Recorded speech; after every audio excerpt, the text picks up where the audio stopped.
Florent en Argonne, un petit village niché au cœur de la forêt, départ de nombreuses randonnées, nous propose aussi une agréable surprise. Au son de la cloche, derrière moi, l'église nous invite à franchir sa porte. Et cela tombe bien, puisque la porte est ouverte. Une église hors du commun. Alors, pour deux raisons, je dirais. D'une part, dès l'entrée, on est quand même frappé par la beauté, la luminosité de ces vitraux, qui font d'ailleurs l'objet d'un petit panneau qui va nous expliquer en fait leur origine, ainsi que différents détails concernant l'église. D'autre part, quand on lève le nez en l'air,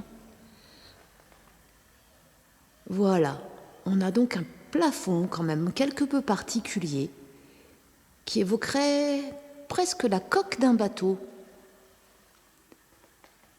tout en bois, avec des ouvertures façon hublot.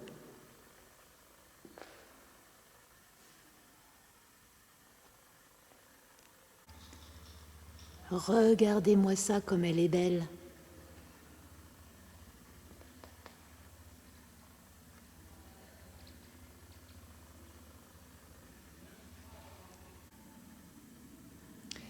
Ici, chaque vitrail a son histoire.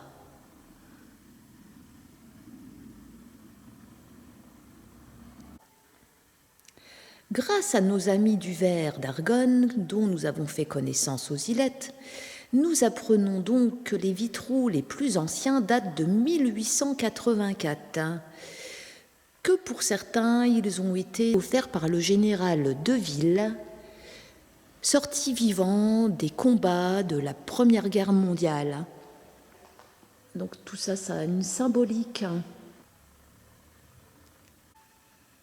Ici, ce magnifique vitrail offert par la paroisse de Florent en mémoire des victimes de la Grande Guerre.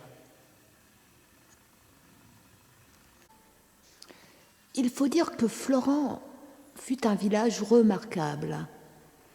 Il joua un rôle très important durant la Première Guerre mondiale et il fut donc un point de repli et de repos pour les soldats du front. Il fut appelé le premier village français. Il ne fut ni pris, ni détruit.